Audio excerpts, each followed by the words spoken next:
Welcome to MarcusG.TV. I'm Chef Marcus Juliano. I'm a chef on a mission.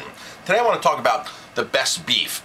You always hear restaurants say, we serve prime beef, and chefs, I serve prime beef, and then certain guests say, oh, is your beef prime? Like it's some special thing. This video could literally take 2 hours for me to explain the process of beef and how it's raised and different ethics and different methods and how it's traded hands so many times. I'm going to give a quick rundown of this. It's going to take a few minutes though, so just bear with me, okay? Prime beef, choice beef, those beefs are graded beefs. Those beefs have no, for me, I would never buy something. If a vendor came to me and goes, Marcus, I have prime beef, I have prime strip loins, I have prime ribeyes or prime whatever, I would never buy beef based upon it being prime. Prime beef is beef that is really, the majority of prime beef is beef that has just gone through the system and been fattened up extremely in a feedlot that has no origin source, that has no, that has really no farm attached to it. It just has a big processor attached to it because they just buy beef on the open market and then all of a sudden just put it into feedlots and fatten it up, fatten the blaze out of this beef for 60, 90 days, 120 days. At 14 months they do this in consolidated feedlots. So when I look for beef, I look for beef that's from a single farm, that I know the rancher, that I know the operation, I can call and ask specific questions and understand what's going on. Now there's co-ops out there. So for instance, in the Northeast here, one of the more popular co-ops is called Pineland Farms, and or Wolfneck. They go into another name of Wolfneck. It started out as a few small family farms that had very strict high standards. Some of the farms only produce as little as 25 cattle a year. And to get into the co-op, you have to meet certain criteria. No hormones, never ever administered hormones, antibiotics, things like that. So they rounded up because they wanted to have more volume. So of course 1 or 2 farms couldn't do it. So they said, let's do a co-op, and they pull farms in. And now that co-op has grown so big that I think they probably have several hundred farms from Maine all the way to the banks of the Mississippi. So it's a huge co-op. But everybody in that co-op has to do the same exact thing, and has to be, they have to be inspected, and they have to meet certain criteria to be part of that brand. And at that point, that's an okay option for beef. That there's nothing wrong with that.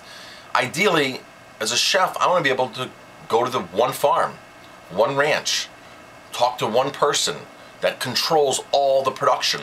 And then what you want is you want that person to have control of the cattle the whole life.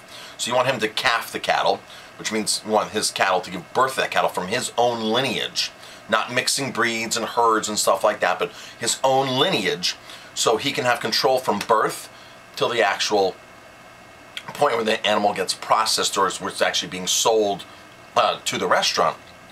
Now when you go to prime beef or choice beef, there's all these graded out beefs that come from like Montfort and IBP and Excel. These beefs, somebody calves them, then they sell them off to a feeder, a mid feeder, they get on grass for a little while, then they go to a, maybe another end feeder, and then they go to a feedlot, and then they go to maybe an auction, or there's an auction in between. They can change hands almost 7 different times. The beef has no identity. The breeds are getting mixed. I'm sorry, the herds are getting mixed, and they end up in some containment center like Montfort, for example, in Colorado, is 5 square miles, and they house 250,000 cattle in a 5 square mile feedlot. It's just insane.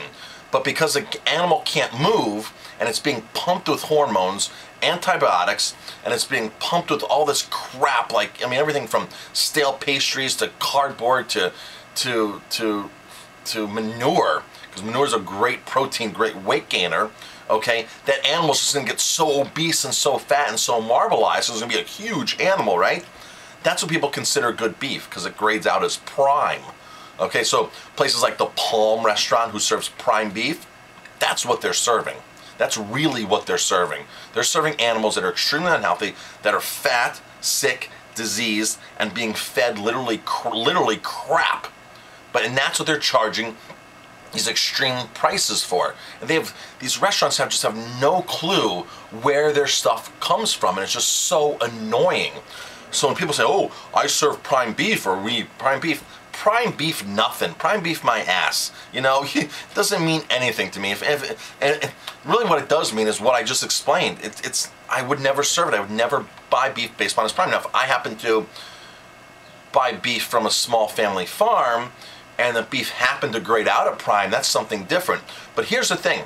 You don't need to grade beef. Beef is not something that you absolutely need to grade. It's called no-roll. A lot of people are misconception about that. They believe that all beef has to be graded. No, beef has to be inspected for wholesomeness from the USDA, or on a state level, if it's a much smaller distribution ring.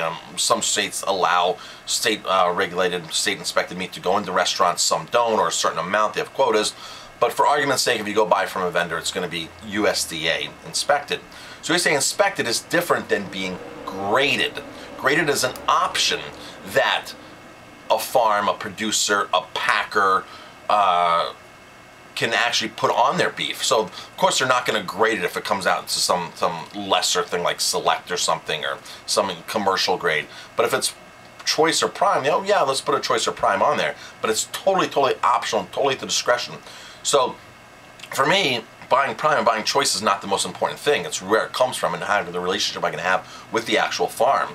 And so don't get scammed into buying prime beef, you know.